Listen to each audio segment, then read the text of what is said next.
Okay. Also, if Ripley uses headphones,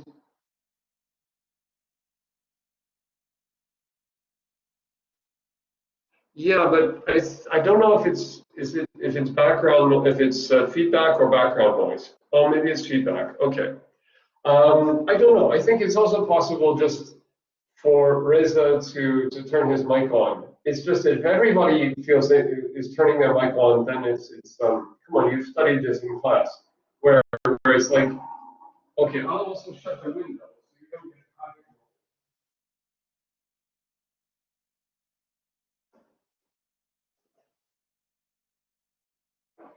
well, so you get less traffic.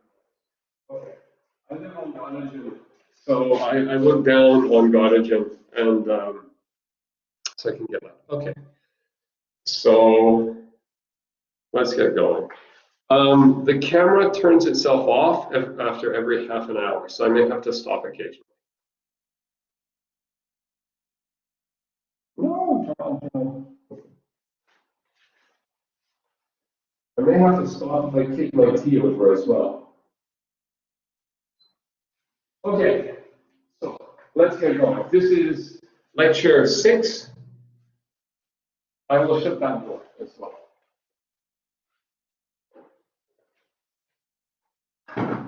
Okay, so lecture 6. So we're pretty much going to leave behind divide and conquer. And today we're going to start greedy algorithms. So we're going to start with a really beautiful problem. Okay, so actually I'm going to explain the problem a bit to you to get you into this. And then we're going to just go back and finish it. As a warm-up exercise, we're going to do a greedy algorithm that involves something from merge sort. So just as a warm-up to, because we've seen that in the divide and conquer. Don't worry if you haven't seen the lecture 5, because all you need to remember is that merge sort works. Actually, you just need to know what it means to merge 2 sorted lists. Okay, so this is a bit close. I feel intimidated. The camera is like right there.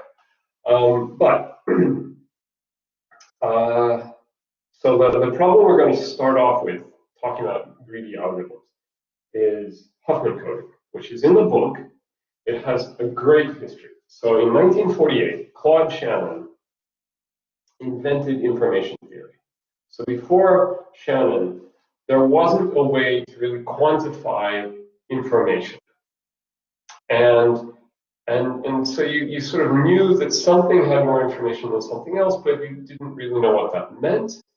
You couldn't measure it, you couldn't work with it. It was sort of more philosophy than mathematics.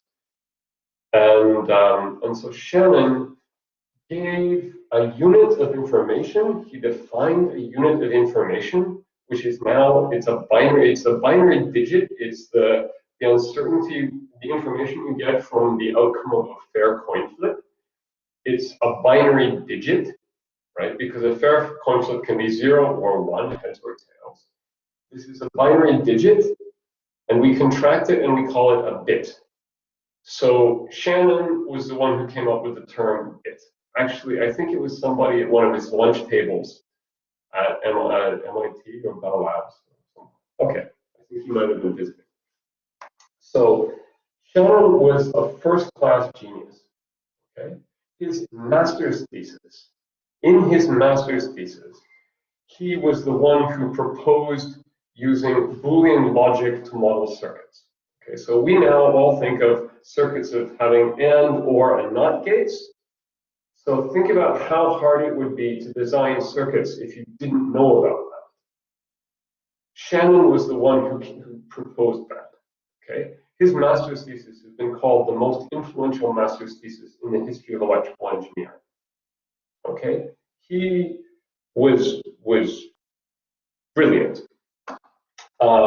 So basically everything you study, you couldn't do without Shannon's theory, because telecommunications wouldn't work and computers wouldn't work. So it's the father of the information age. Okay. So Shannon published this paper, a mathematical theory. Okay, when he first published it, he called it a mathematical theory of communication. And then when it was republished, everyone agreed that it wasn't a mathematical theory, it was the mathematical theory. So in this paper, it has sort of two halves. One's on one's on noiseless channels, and one's on noisy channels. The part we're interested in is noiseless and data compression, lossless data compression. Okay.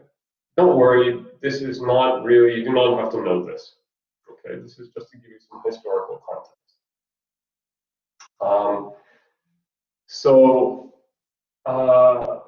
Okay, in this, he defined this concept called entropy. Now, entropy existed in physics, but with respect to information, he defined the entropy of a random variable. And then he showed that you could build what's called a prefix-free code, given a probability distribution according to which a random variable takes on a value.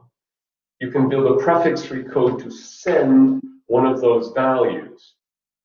And he showed that the entropy, you could never beat the entropy. You could never get a prefix-free code such that the expected code word length was less than the entropy.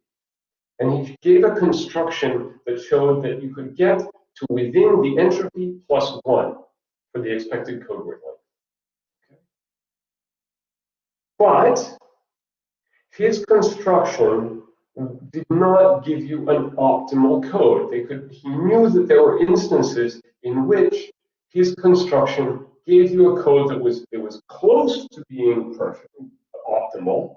It was always within 1 of optimal because it was within 1 of the entropy, and the entropy was a lower bound. But it didn't actually give you optimal. So that was in 1948. Everyone was really excited. So they started almost right away. They started teaching classes about this new theory at MIT because they knew it was going to be a big deal.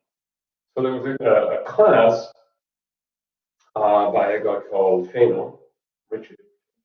I'm not sure what his first name was. And in that class, I think this was a master's course, there was a student called David Hoffman.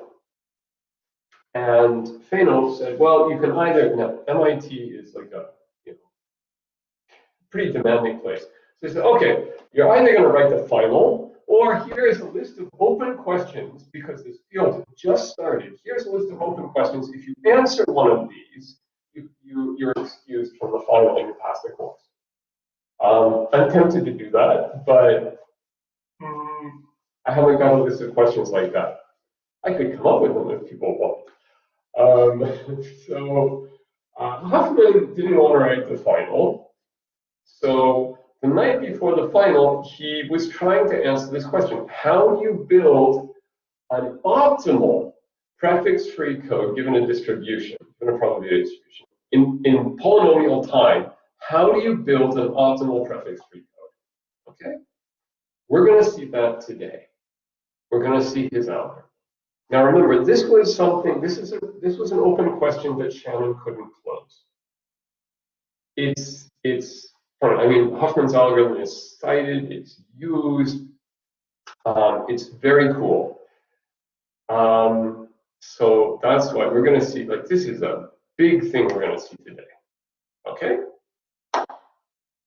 Good. So that's going to be, we're going to see Hoffman's algorithm. I'm going to tell you about prefix-free coding. We're going to see Hoffman's algorithm. We're going to see a heap-based implementation of construction, which takes n log n time. Then we're going to see that if you're given the probability distribution with the probability sorted, you can actually build it in linear time using a construction called von Leuwen's algorithm, which was published in 1936. And if we have time, I can tell you, there's a way that people always present Hoffman's algorithm, Hoffman codes as being used, and then there's how they're actually used in practice. If we have 10 minutes at the end, I'll tell you about that. Okay, any questions so far? But first, I'm going to tell you, as a warm-up exercise, we're going to consider how to merge unequal length lists for merging. Okay, questions so far? Nothing. Reza's going to have a really easy time. Okay. Well, I'm going to have questions for you, because the best way to learn is active learning. So, when I need a break and I want to drink my tea, I'm going to ask you questions and make you come up with the algorithm. Don't worry, this is why we're doing this warm-up exercise. So, remember merge sort. You have an unsorted array, and you cut it in half, and you recursively sort the two subarrays. So I have the array, I cut it in half, and I give one half to Corey and one half to Drew, and I say, Corey, you sort this half, Drew, you sort that half. And Corey says, okay, how am I going to do that? Well, I'm going to cut it in half, and then I'm going to give one half to Liam, and these are the only names I can see, so I can switch over and see the whole list of people. And the other half to, oh, and now it's in alphabetical order, so one and the other half to Ali, and then Liam will take one half. Okay, so if you've heard that joke about you are a sergeant and you have like, no, you are a captain and you have a sergeant and a private and a mule and a shovel and a flagpole, and you want to put the flagpole up. You want to, how do you do it? And the punchline is you say, Sergeant, get that flagpole up. Okay? So it's like, I have my part of the work is I cut it in half, and then I give it to Corey and Drew, and I say, okay, sort those. Okay, so they go off, they do their recursive sorting, however they want to do it. And then they come back, and when they have those sorted, then it's my job again. I take these two arrays, which have been magically sorted by recursion. Okay, so actually what happens is they take it and split it. They take it, and then they give it to other people. Those people take them and split them, and it keeps going until it gets down to one element. One element is trivially sorted. And so the last person just gets one element and gives it back. Okay, because that is now a sorted list. And then, okay, so these people sort them and sort them and sort them and sort them, and it comes back to me.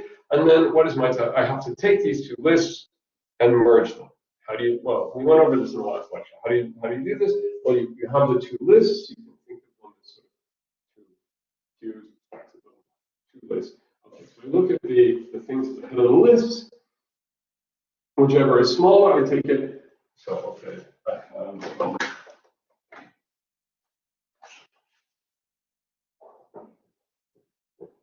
7, 12, 15, 19, 21, 9, 12, 17, 18, 20, 22, 25, whatever. Okay, so I take the, yeah. So I look here, I take whichever one's smallest, it's a 7. Somebody put their hand up. Okay, so it still makes a noise.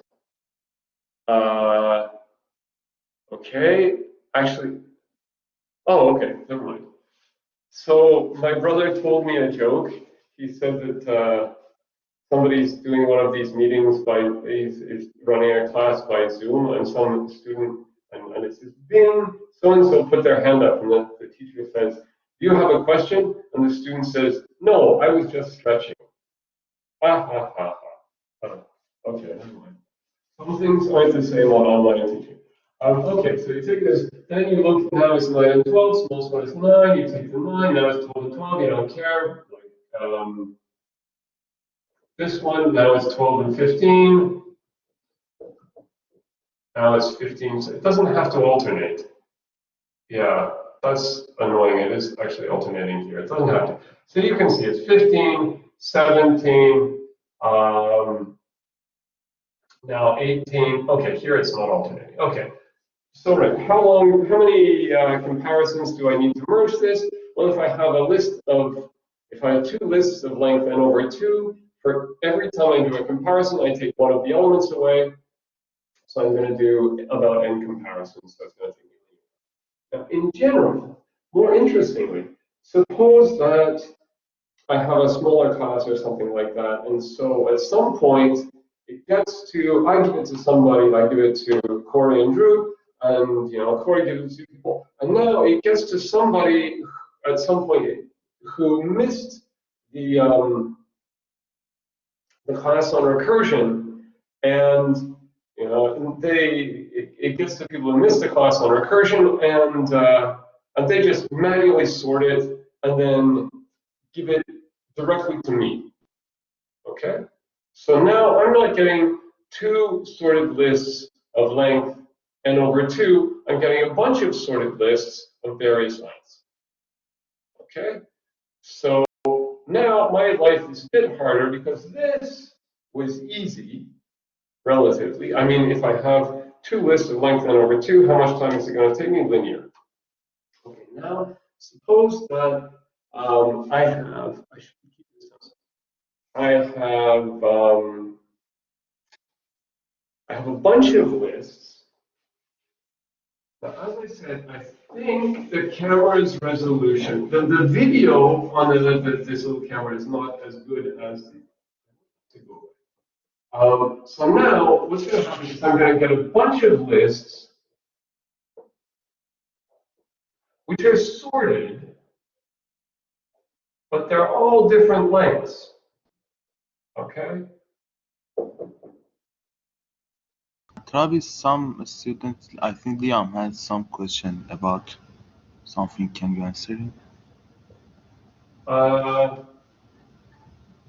Rather than using a 2-finger algorithm, it would be something like a 5 over n finger algorithm. Well, let's suppose that, yes, okay, yes, you could do it that way. You could have like, yes, okay, you could implement it like that. But that's not the warm-up exercise I want you to do. I want you to consider, so this is going to be NL, okay, for the list. I want you to suppose that you have a procedure that, you have a procedure which merges two sorted lists and of length ni and nj, and it does it in time theta, big theta, remember big theta, ni plus nj. So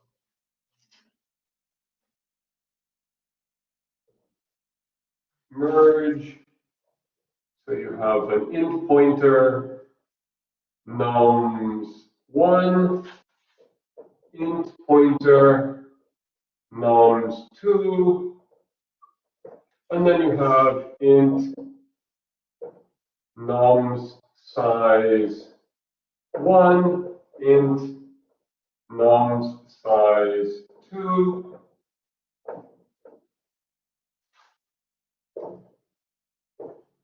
merges, sorted, arrays, nums1 and nums2 in theta, nums1, nums size 1 plus nums size 2 time. Okay? Problem clear?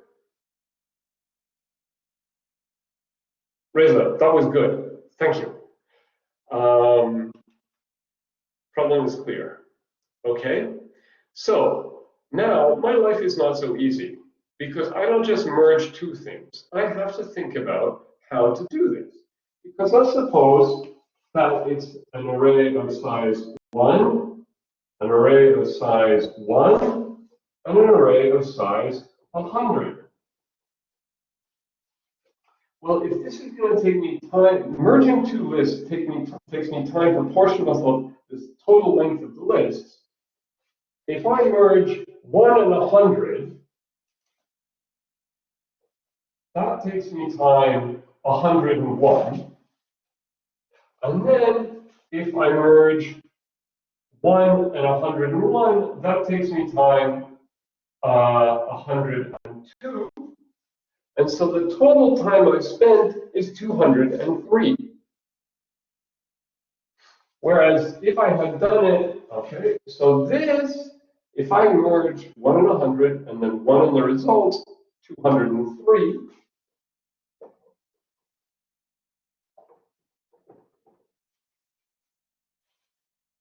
but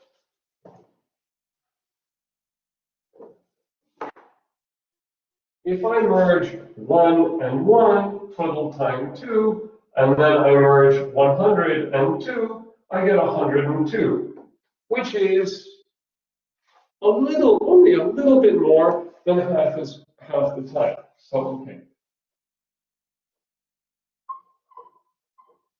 Now, in this case, these are the only two possibilities, right?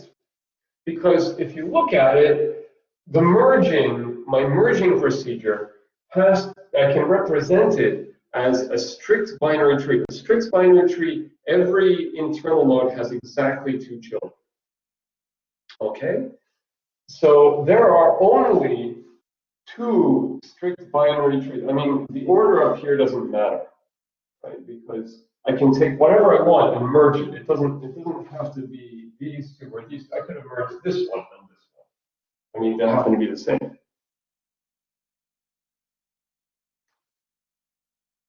Wait, what's wrong? 101 and 102.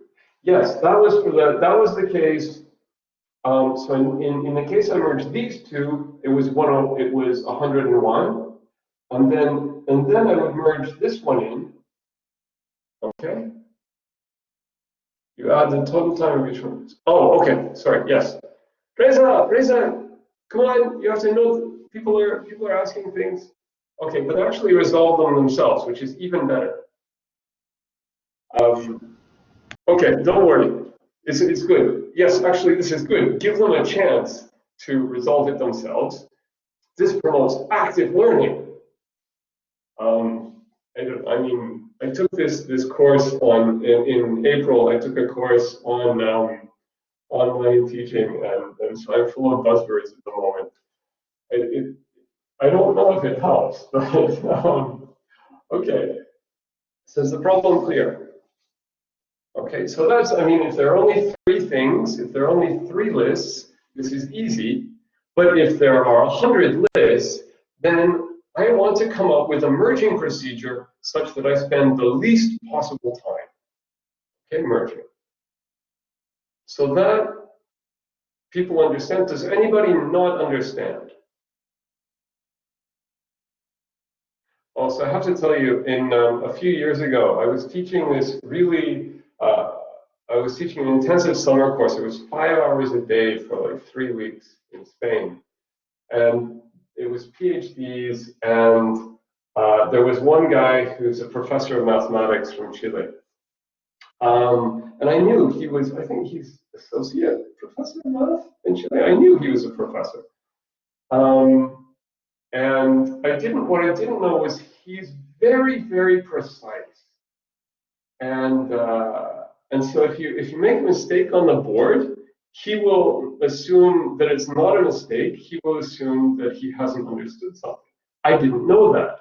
So one time I was explaining something on the board, and they were recording this. So I can give you the link, and you can watch it on the video in the Spanish university. It's in English. And so I did this thing on the board, and they turned around. I said, so does anyone not understand? And he put his hand up, and I forgot it was being recorded. So I said, are you kidding? Which is not what you're supposed to say. You say, does anybody not understand? And then somebody actually raises their hand. Don't worry, I won't say that this time. It was only because I thought he was a professor, and I thought that what I just explained, I didn't, oh yeah, the thing was, I had actually forgotten to draw an edge in my graph on the board. And he didn't understand why that edge was missing, and it was because I had forgotten it. But I didn't know that, so I just assumed he was kidding me. I really thought he was kidding. Okay. I hope Dow never finds out about that. I hope nobody from Dow, well, I mean, you're from Dow. You can watch these videos. I hope the faculty does. you're from the faculty as well, but I hope Christian doesn't watch this. Okay, so problem. Does anyone not understand the problem?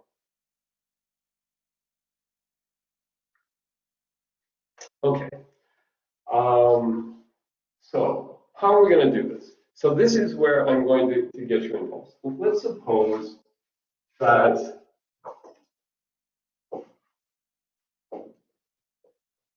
let's give you some specific numbers.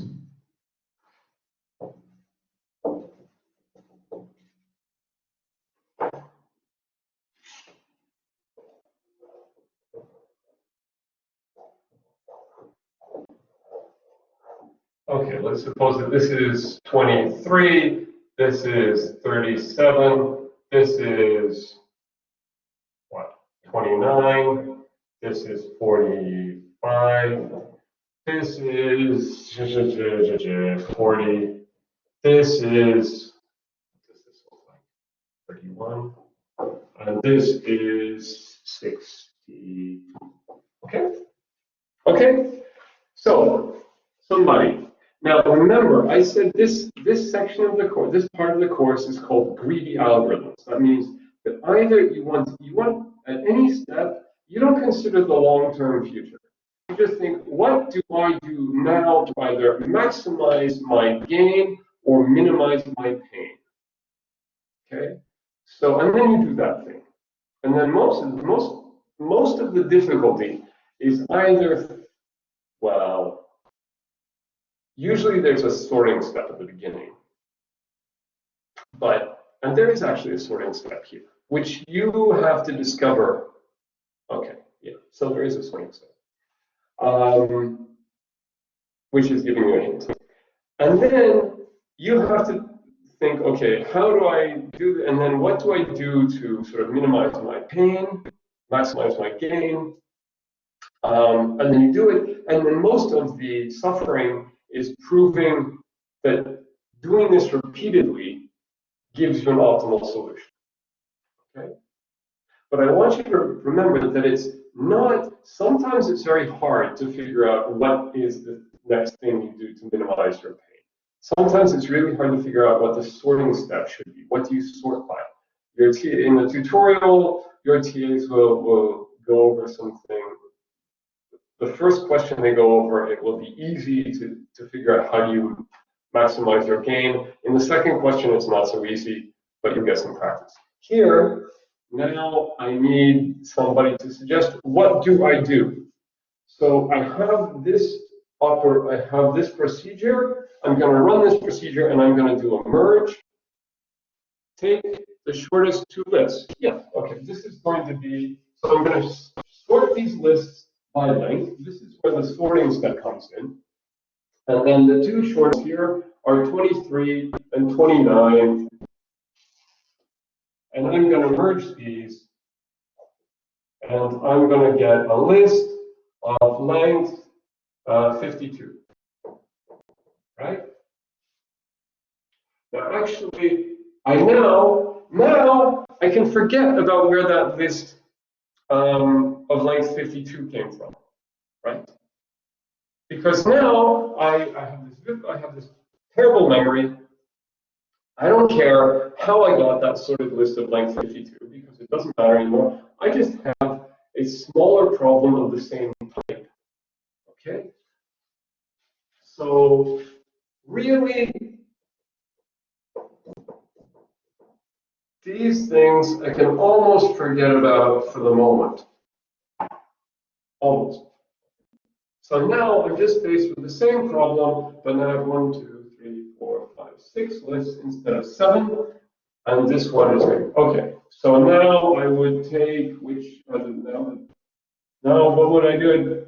Well, we do this recursively. I take the next two lists, which is 31 and 37. And I get 68. So this is an algorithm, right?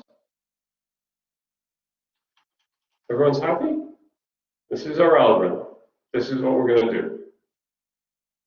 Anyone want to change it?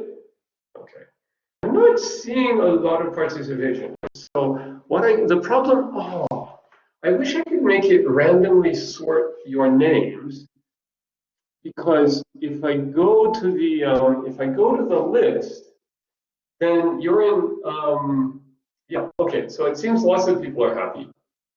If I go to the list, so in the classroom, I used to be able to pick around, I think there were 10 rows. I was like, okay, now I want somebody from the 7th row to answer.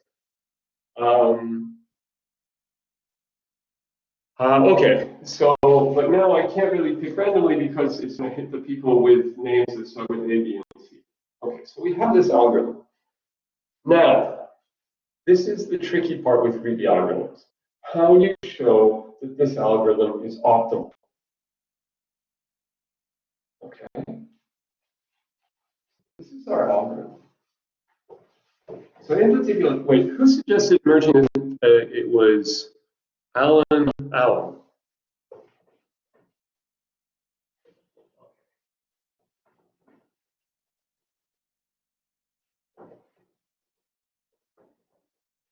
So how do we prove? Now, we don't have to care about what happens.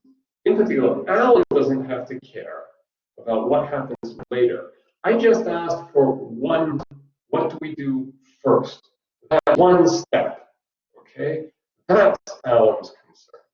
And by the way, like I said, the camera shuts off after half an hour, which means it should be turning off just about any time now. So if I pause and mess around a bit, that's what I'm doing. Okay, so let's think about how to prove this correct. So remember I said you can view any merging procedure as a strict binary truth. Okay? So, and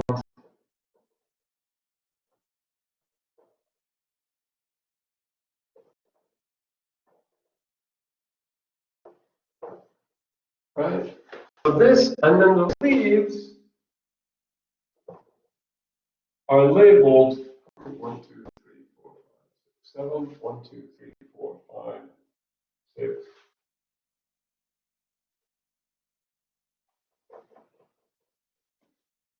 The leaves are labeled with these lengths. Okay, so let's call these weights. Okay, because I want to talk about lengths as being something else. So this is 23, this might be, now I can't read this, 23, and so this is 29, and this is 35.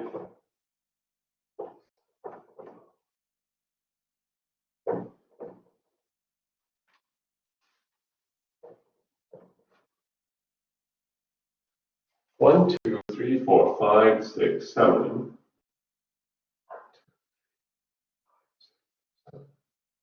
Okay, why do I have only one last time? Have I copied something twice? 45, 40. Because I want to put 31 and 62 here. Do I have an extra leaf left? How did I? Okay. I can't believe I'm messing this up because I want to put 31. What? How do I have? What do I have copied twice? 20, 37, 29, 45, 40, 31, and 60. Whatever. Okay. 31. Forget this 62. That is just, it's hard to like get this stuff straight. 2, 4, 6, that's 2. I must have something copied. Wait, okay, the camera turned on. Does anybody see what's wrong? Okay, now we can.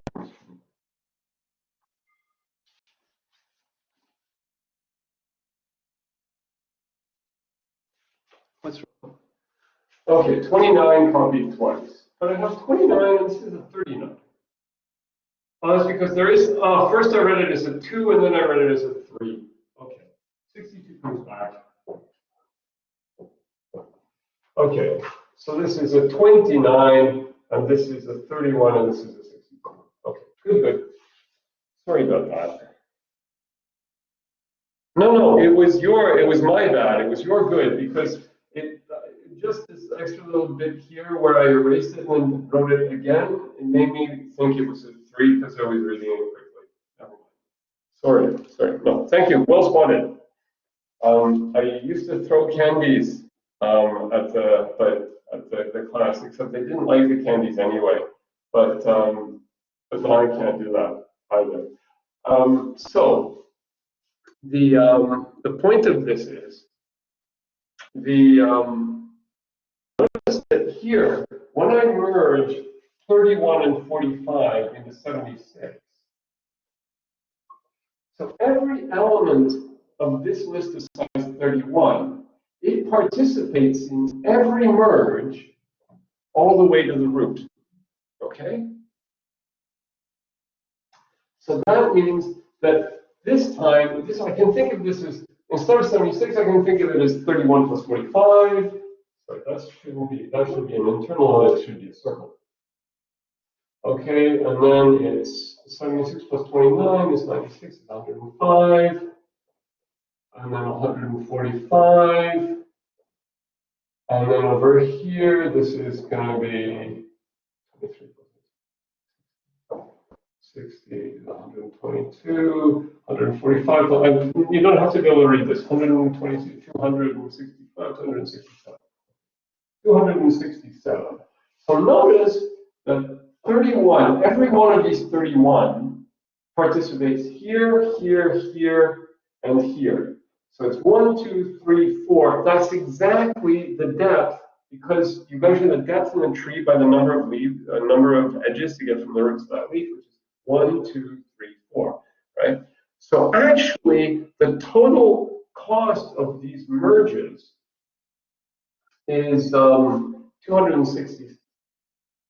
I mean, the 267, but this is, I pay for every one of these 31, I pay for it here, I pay for it here, I pay for it here, I pay for it here. So it's actually the total cost of this tree is the sum of the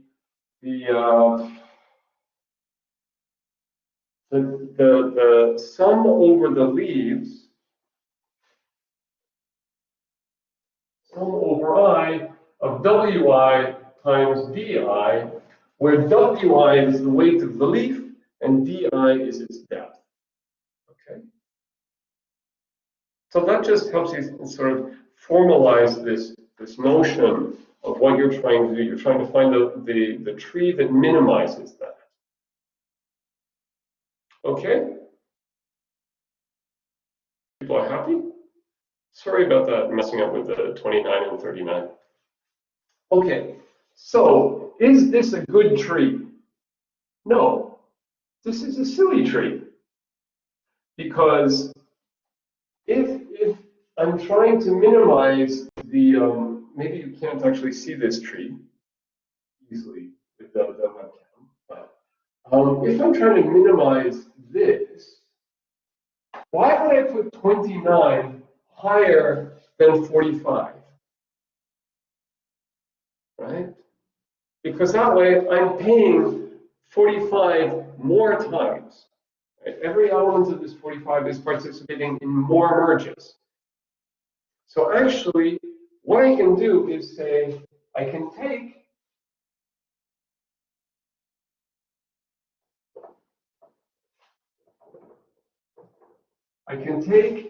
a lighter, higher leaf, like 29, and swap it. Okay, so let's not write. So if you go on and you're writing academic papers, you don't write I, you write we. To the extent that one of my friends once said that she was reading a paper. So even if you're writing a single author paper, you write we. And she said it was really weird because she got to the acknowledgements and the author had written, "We thank our wife." So, okay, we can take a lighter, higher note and swap it. And this is supposed to make you feel included. Okay, actually, before we go on, I'm going to make you do this. Okay, so random choices. Now the problem is maybe. Okay.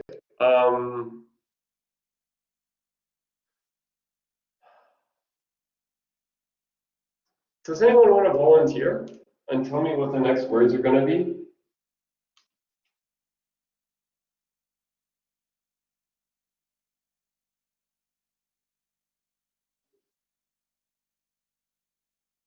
Oh, look, there are people who have their pictures. Nobody's going to volunteer?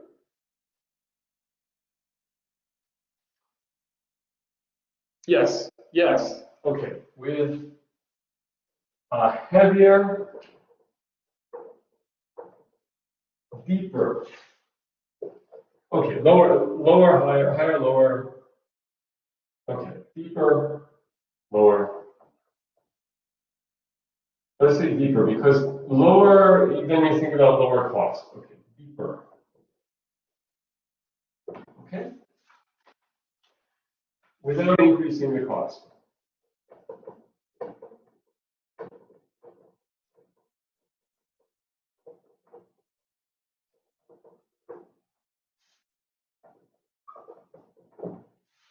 Okay, and the other thing is you can take two leaves at the same depth and swap them without changing the cost of the tree. Oh, there are, yes, okay. No, you don't have to use tree rotations here. You just grab them and like rip them off and glue them back on. Don't worry about the data structure at the moment. Oh, while I was asking that question, I could have taken a drink of my tea. Oh, my mouth is so dry.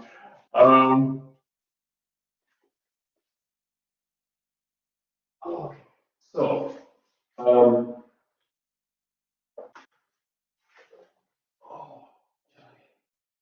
um,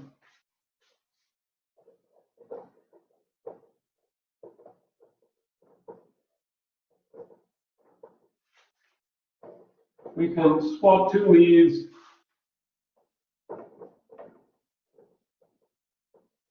at the same depth without changing the cost.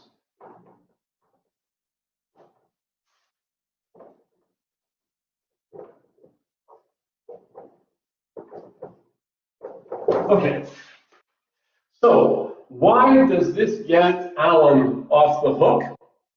Why does Alan not have to worry about, is this still recording? Yeah, maybe it's still recording the whole board. I turned the record on. It seems to, well, it's printing the length of the video, so it shrinks the screen. So I hope it's still recording everything.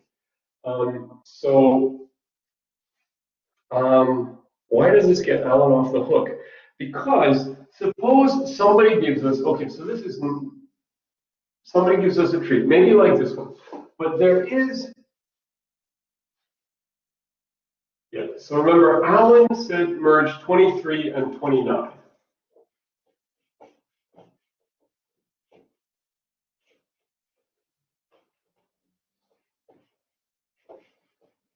So let's suppose there is a tree like this. There is some tree T sub opt, some optimal tree, okay? And in this tree, it's going to have, it's a bit bigger, 23 somewhere and 29 somewhere as leaves. Okay, but what we want to show is that there exists an optimal tree in which Alan didn't mess up. Okay, Alan said merge 23 into, I'm sorry, Alan, if you're like, don't worry, this I can use, I mean, okay, don't worry, you got it right.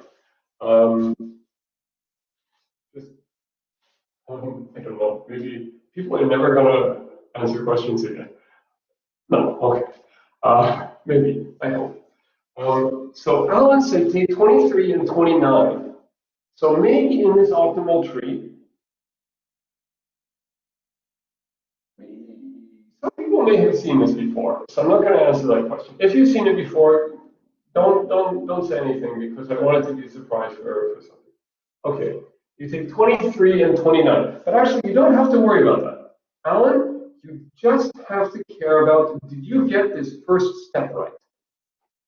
And then yes, by the induction, if you got the step right, then you're like, yeah, okay. So then it works for the rest of the algorithm because remember when you merged it into 52, I said you forget that the 23 was there and the 29 was there, and you just keep going as if this was your original set of lists, collection of lists. So we have this t-opt, and then you think, so how can you take this and say, well, if this t-opt, this tree is optimal, there exists some tree in which 23 and 29, Alan said merge them. So that means in a tree according to Alan, they're siblings. Okay? Well, remember, we observed that you can take a lighter, higher leaf and swap it with a heavier, deeper leaf without increasing the cost. Alan chose 23 and 29 because they are the lightest leaves. So we can say, we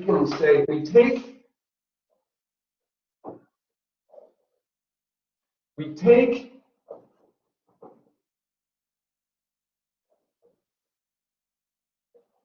23 and 29, or 29 and 23, doesn't matter about the order. And we can take whatever leaves are deeper, whichever are the deepest leaves here. Remember, it's a strict binary tree. So you can't have a single leaf which is deepest, because it has to have a sibling. Unless, except for the case where you give me only one list and it's sorted, in which case my tree is only one node, but then why am I doing this anyway? Because I have one list.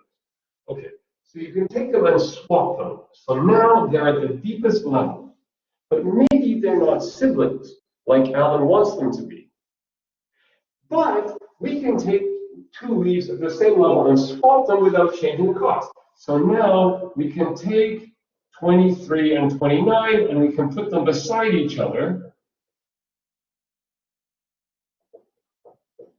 And now we didn't increase the cost by moving 23 and 29 by swapping them with the deepest leaves. And we didn't increase the cost by moving them together and putting them beside each other and making them siblings. So this tree, T sub Allen, is also optimal.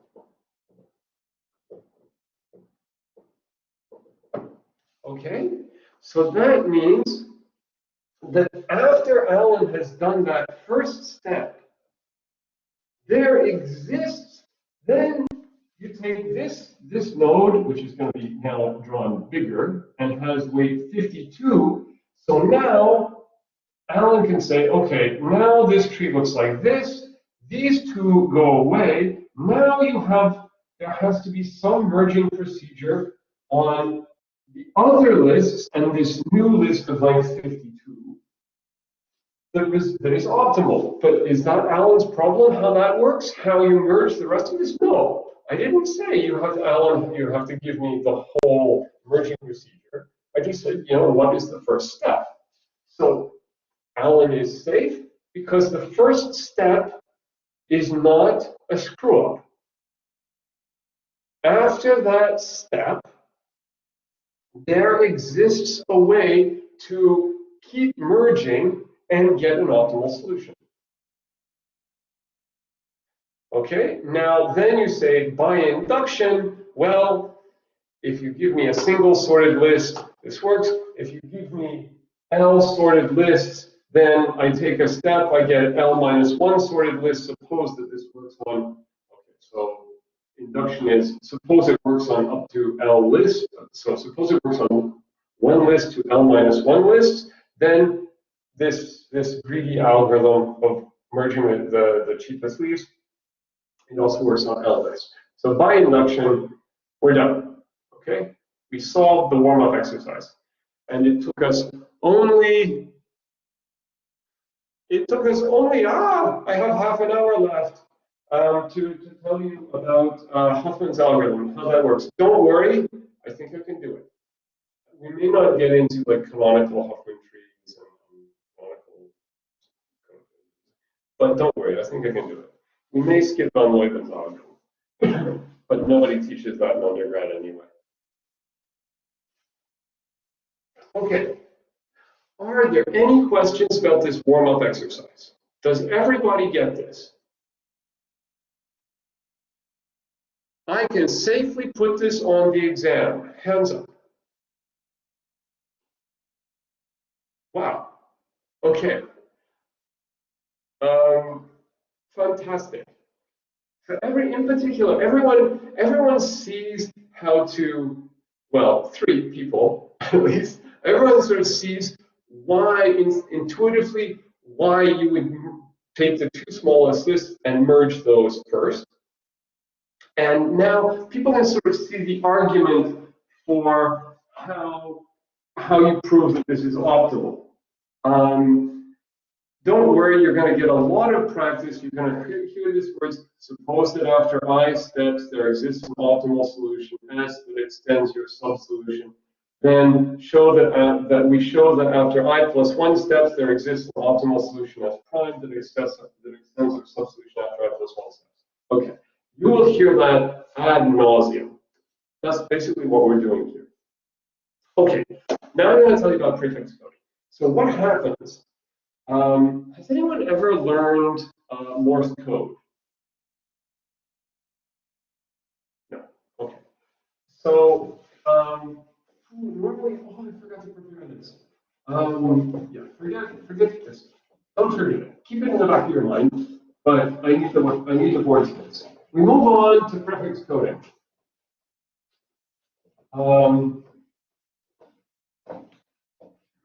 So what happens? What is this problem? So suppose that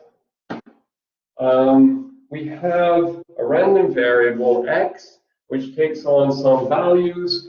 For example, x could take some values in the set.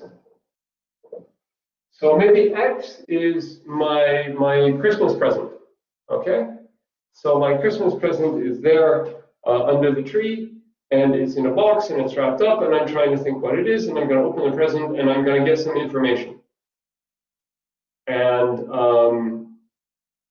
what could my Christmas present be? It could be kitten, gloves, webcam,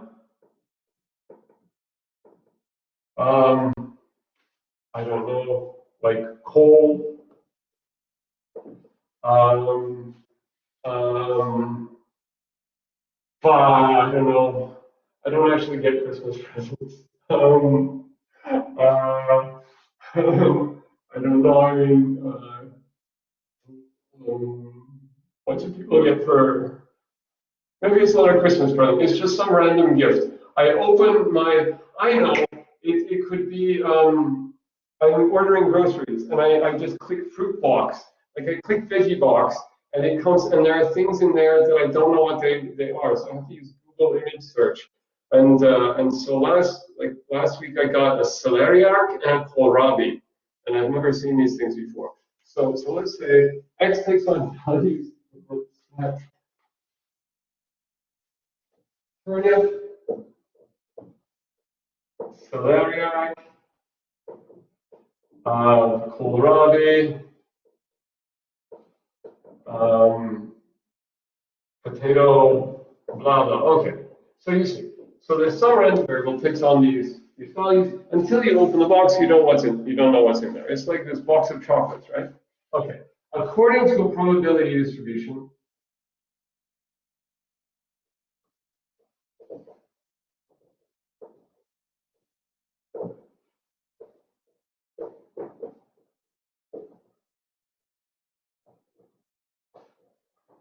P1 to Pn.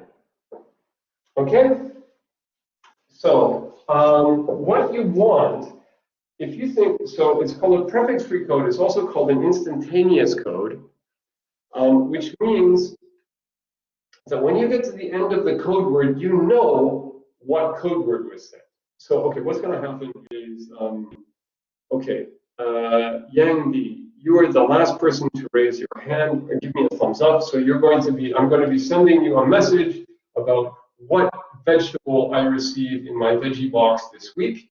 So we're going to have discussed this code. We're going to have chosen a code, a prefix-free code, so that I can send you as few bits as possible to tell you from now on, each week I send you a code word, and you will know which vegetable I have received.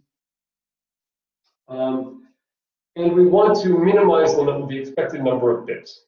So, okay, we will assign a code word to each vegetable, and we will do this such that the likely vegetables, like potato, are, well, the vegetables I think are likely are, I got more potato box than kohlrabi. I only got one kohlrabi. And I've never seen a kohlrabi before. So maybe I just didn't recognize it. So, you know, these are not, this is not like ASCII where everything is 8 bits. We want to make the frequent things have short code words and the infrequent things have long code words. But the thing is, we want it so that you can stop listening to I'm going to send this by Morse code over our telegraph or something like this.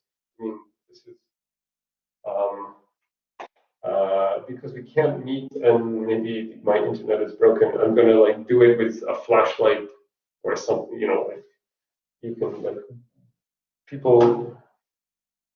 I never actually did this when I was a kid, but I knew people who would like try to send messages between houses with their flashlight. I've seen it in movies, I think. Okay, so and once you get to the end of the code word, you can stop watching. Okay, so we don't want it, so the code word for potato is a prefix of the code word for kohlrabi, because then I like short, short, long, and you think, oh, potato, and you turn and go away, and then like long, long, short, short. Okay, that was the code word for kohlrabi. You don't want it to be like dot, dot, dash, short, short, long is potato, and short, short, short, short, long, short, long, short, or something is kohlrabi. Now, actually, if you look at Morse code, they do actually have this because they also have, you have to listen, you have the interword and inter symbol spaces that ambiguate this. Forget that for now, okay? This is bad because after you see short, short, long, you're like, yeah, okay, no, that was a potato, and you start doing something else. So we don't want that, we want every code word, we want the set of code words to be prefix free. No code word is a prefix of any other code, okay? So the problem is, come up with a set of code words. People are still here, right? People haven't given up. We still have 40 people. Come up with a set of code words such that the expected code word length is minimized. Okay.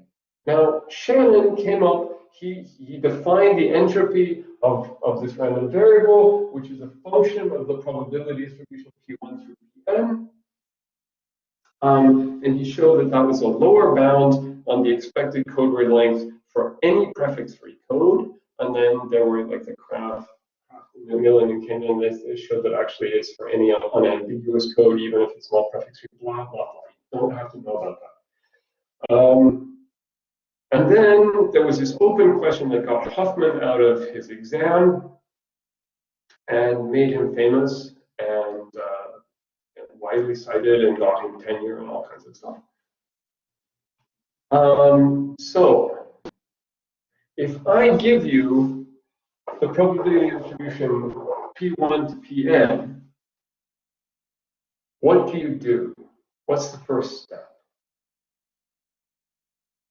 Don't, so somebody put their hand up if you know the answer and haven't seen this before. You don't already know what's up.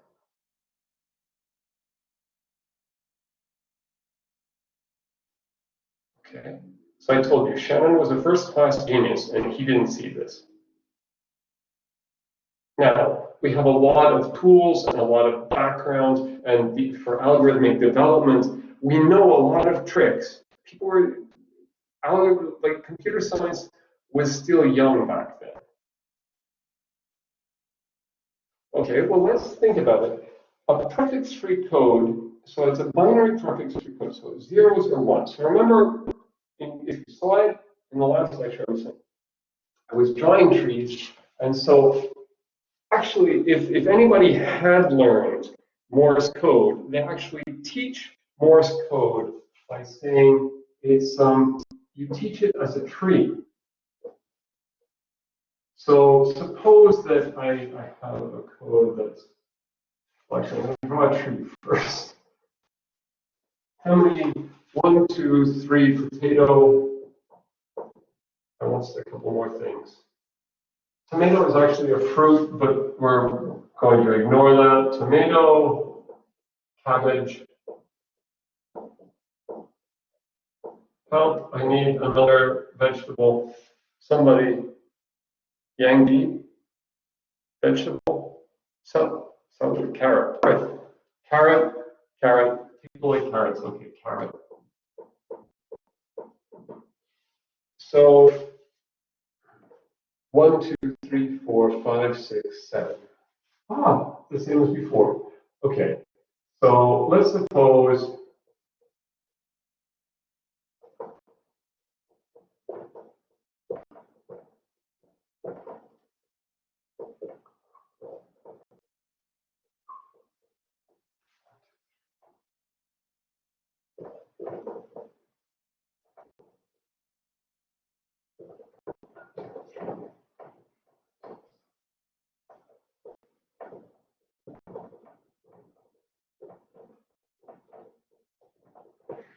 okay, so this is carrot, turnip, celery, kohlrabi, potato, tomato, and cabbage.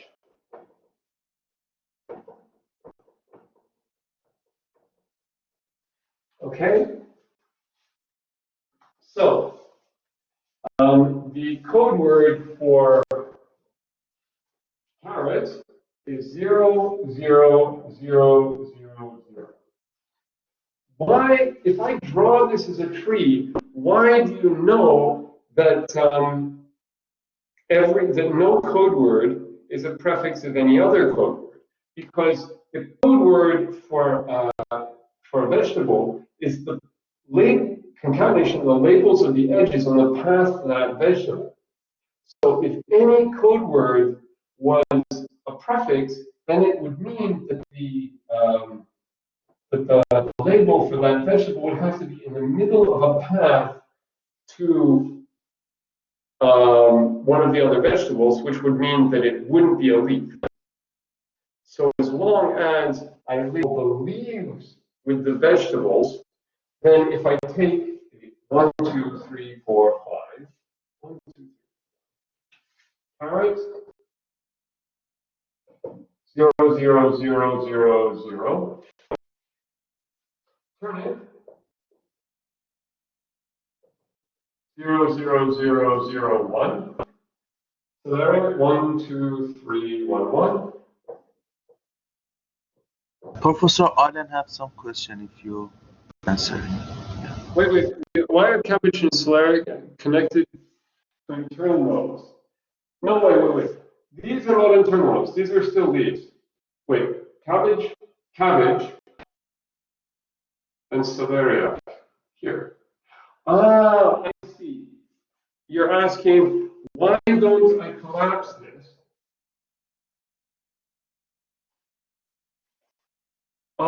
Because I'm not saying that this is an optimal tree. Actually, yes, you're right.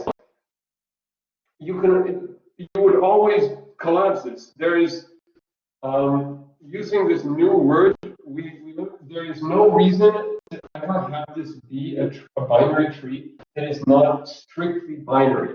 Every internal node should have two children, but it's still a code. It's not an optimal code, but it's still a code. So we have celeriac, and then we go down to cabbage is 1, 0, 1, 0, 1. Cabbage. Okay, I didn't say I was constructing an optimal code. This is a code, however. This is a prefix free code. I could send messages to Yang using this code. It would be prefix free. It would just take longer. In the expected code word length is just not minimal. Okay. So what are we trying to do? Well, these probabilities P1 through Pn. I mean, if I do what Alan suggests, and I move celeriac up to here,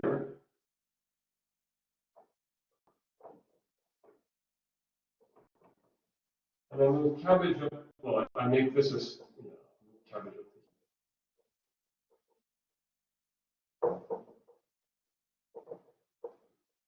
So maybe now it might be an optimal code.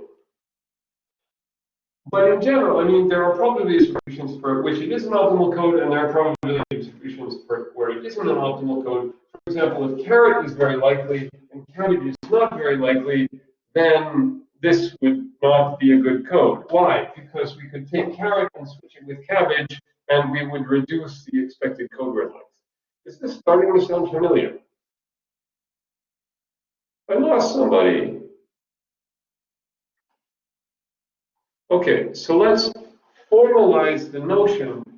This is going to have some probability, say P1, so capital P equals P1 through Pn, P equals 0. I don't know. People tell me how much you like carrot. People like carrots. People say.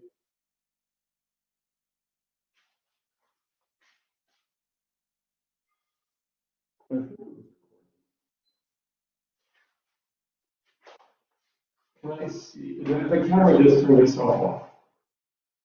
Okay. So people seem to like carrots. So let's say that 25% of the vegetables you eat are carrots, and then, or you 25% of the time I get carrots in my veggie box, and then like let's say 7% of the time I get turnips, and like 0.01% of the time I get celeriac. That's why I didn't recognize it. 2% of the time I get kohlrabi. And now I have to make sure this adds up to 50% of the time I get potatoes. Somebody keeping track of 32, 33, 35, 40, 50. Wait, no. That's not sure. 40, 90. Ah! That's 100.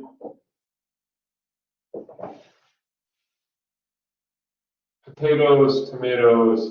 This is 95 and 0.0. Okay. Let's suppose it was this. What we're trying to do is come up with a tree such that if we give caret weight 0.25 and turnip 0.07, actually I haven't received it yet, and this is 0.01, then what are we trying to do? We're trying to come up with a tree, a binary tree that has minimum expected depth. Okay? This should sound very familiar. It's the same problem. This is not even a reduction, one of those reductions I love so much, where you take a problem and turn it into another problem. This is the same problem. Okay? So you already solved it. Alan is like only 70 years late. Otherwise, he would now be a famous computer scientist for proposing merging the two smallest lists. Okay? It's not that bad. I mean, one of the things, people have this, I was actually warned by one of the other professors, people have this mental block that this course has a well-deserved reputation for being really hard, and so people do not do, like, sometimes they do not try an obvious thing, which we are expecting people to try. Now, admittedly, I started with this practice one because with the unequal lists, I think it's a bit more natural to merge the two smallest lists. In this case, taking the two smallest probabilities and taking the two, you start out with a collection of, with a forest of trees, each of which consists of a single node. And what do? You take the two nodes with the smallest weight and make them the children of a node whose weight is now the sum of their two weights.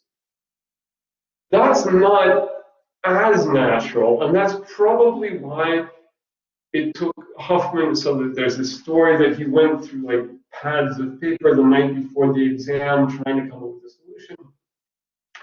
I mean, that's why he probably did. If he'd been thinking about it as merging lists, maybe he would have got it right away. Actually, it wouldn't have been an open question to get out of an exam at MIT. But it's 70 years later, and I hope this is an easier way for you to understand it. Okay. And I probably have I have 7 minutes.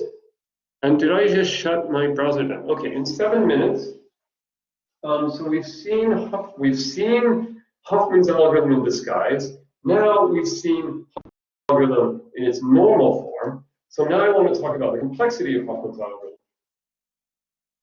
So how do you actually implement this thing? Well, now, who said, are we doing this with rotations? Now we think about data structures. Everybody now knows and loves Huffman's algorithm, and I can safely put it on exams and things, right?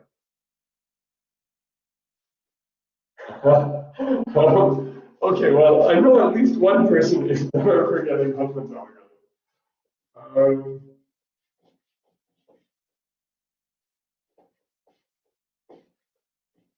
Okay, so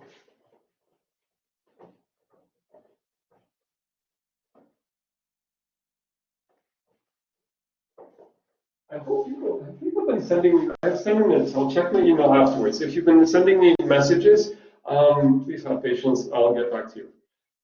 So, how would you actually do this? Well, how would you do this? I have to keep track of time. Okay, so I have 6 minutes. So, how people teach this, the implementation of this, is usually with queues. Right? So, what you do is you,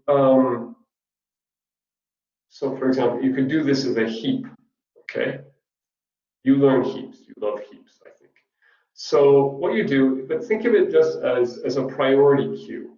So you take all the probabilities as weights, and you put them in a min heap, right? So this is some like data structure blob thing, and it just gives you insert and extract min. And you now say, okay, give me the minimum, and it gives you the smallest weight. And then you say, give me the minimum, it gives you the next smallest weight. And now you take these two things, you put them together, you sum them, and now you insert it back into the heap. Okay? So how, with the min heap, depends how you implement these things.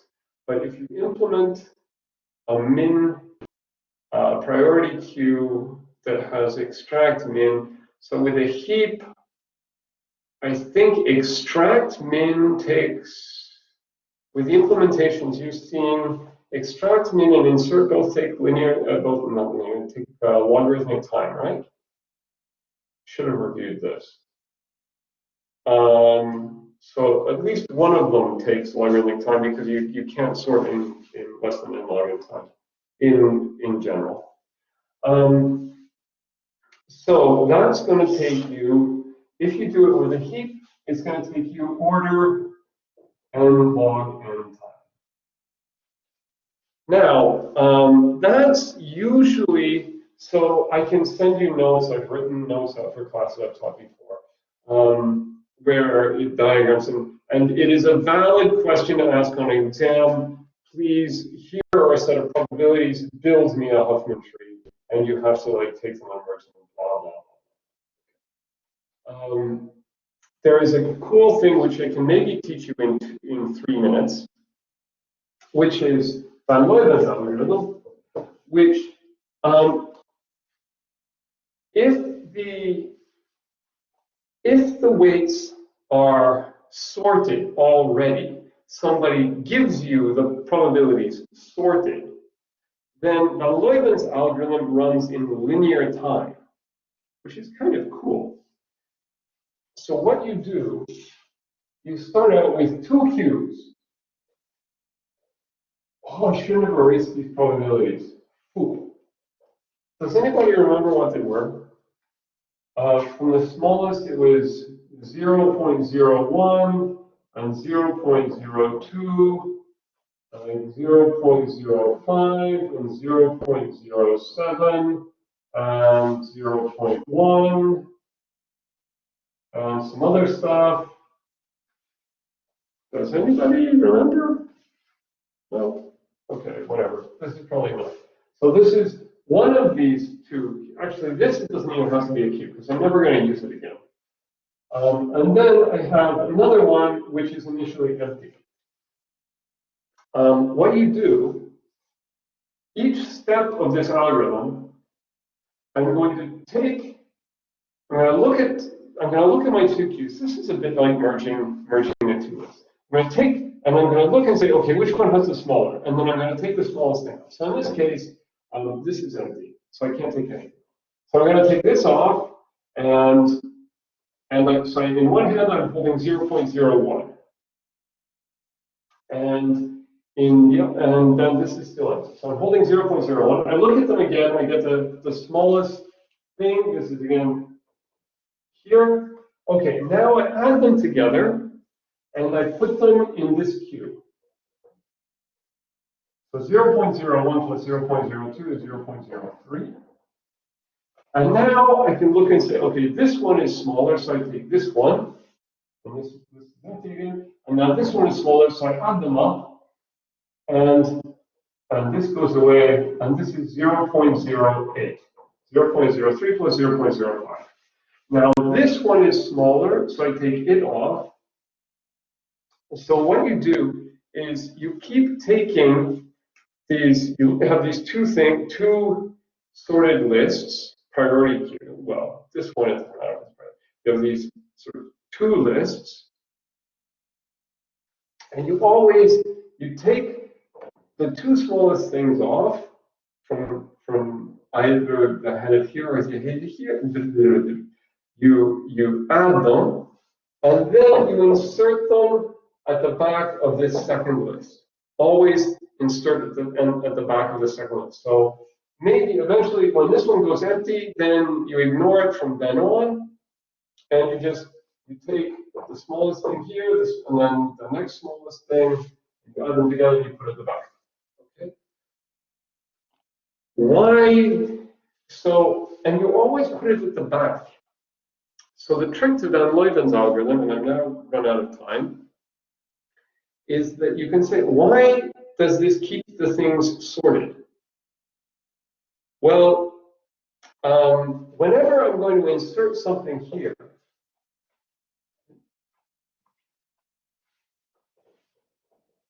so in general,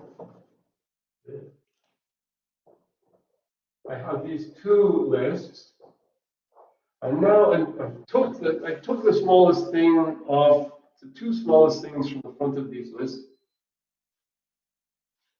and I think my memory is full. Okay.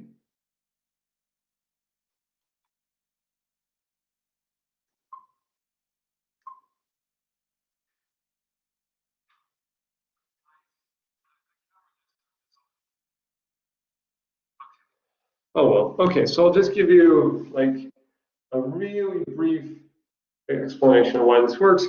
And don't worry, I'm never going to put Leibniz algorithm on an exam or anything.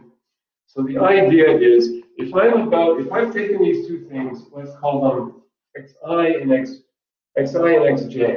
So I'm about to add this element xi plus xj to the end of this second list, first list. So the first list is always sorted because it was given to me sorted, and I never put anything in it. I only take stuff off the beginning. Okay, so it stays sorted. This one, if I'm about to, this is the second list. If I'm about to add xi plus xj, then here, the thing that I added before, this is some xi prime plus xj prime. Well, right, because at some point I would have taken the two smallest things and added them and stuck them on the back of the list. Well, I took xi prime and xj prime off before I took xi and xj off. So xi prime and xj prime, so if xi prime was the thing I took off first, it's smaller than or equal to xj prime. And this is smaller to, if I took xi off before xj, which is smaller than or equal to xi, which is smaller than or equal to xj. So this implies that xi prime is less plus xj prime is less than or equal to xi plus xj. So this is still good. So if this was sorted, adding this on doesn't break the sorting. So this is a cute trick that if somebody gives you the list sorted, then you can run Huffman's algorithm in the near time. It took people only like 24 years to figure that out. Now, it's actually not known clearly going on about, I know I said this would only be 1 minute. It will only be, I'm losing people, but don't worry, this won't be on an exam. Clearly, you can reduce Huffman's algorithm basically to sorting plus linear time. Okay, that's what this says. We don't know if you can reduce, I don't think we know, but it's not known if you can do Huffman's algorithm strictly fast, in the worst case, in little o of n log n time, I think. I have a friend in Chile who thinks he can, but this is not clear. So, I mean, I don't know if anybody believes him. So, if we could show that you could reduce sorting to Huffman's algorithm in little o of n log n time, then because we know that sorting takes big omega n log n time, actually theta n log n time in the worst case, if we could show that you could reduce sorting to Huffman's algorithm, then we would know that since sorting is in general can't be done better than n log n, we would know that Huffman's algorithm can't be done better than n log n, and my friend is wrong. But we don't know that. At least I don't think we do. So that's why we like these reductions, because that way, knowing if anybody has watched my lower bound on sorting from the last lecture, we know that sorting, we can prove lower bounds on sorting. So if we can relate sorting, if we could relate sorting to Huffman's algorithm, then we would sort of inherit a lower bound on Huffman's algorithm, and I could probably win like $5 off my friend. So okay, that's merging on unequal lists, prefix coding, Huffman's algorithm, the heap-based implementation, and Van Leuven's algorithm. You can safely forget Van Leuven's algorithm.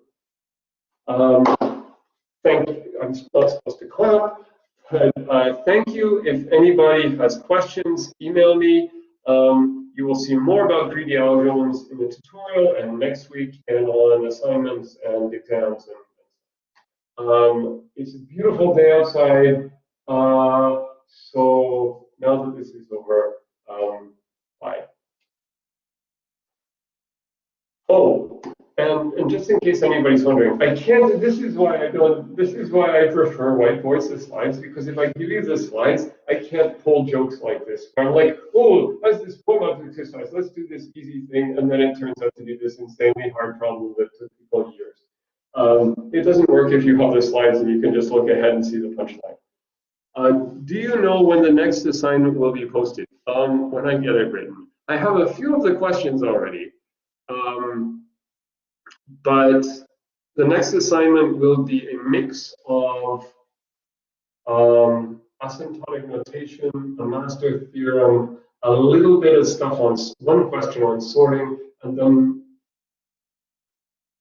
greedy algorithms. I'm going to try. The problem is, so the idea from now on is going to be each TA will be an expert on.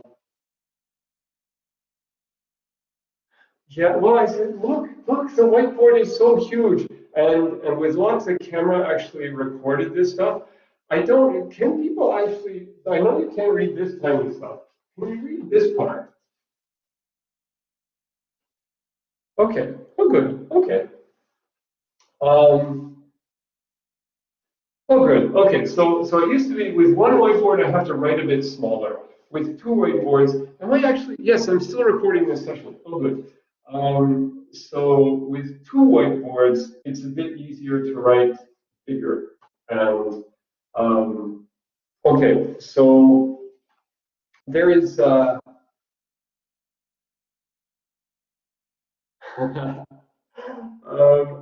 Oh, this end login. I thought you were saying like it should be. It should. Okay. Okay. I was thinking, oh, that's a lower amount on my writing. It should get end login. But no, okay, this end login. I can probably remember to do that. Yeah, this size is maybe a bit too small. These subscripts are probably I and J are maybe hard to read. Okay, good. As I said, it's a beautiful day. People need exercise and stuff, and I'm gonna finally drink this tea. Mm, okay, I'm probably forgetting a load of stuff, but I'll try to get it figured out. And I'll try to get the assignments to markers and back as soon as possible. And thanks. Cheers. Have a good weekend.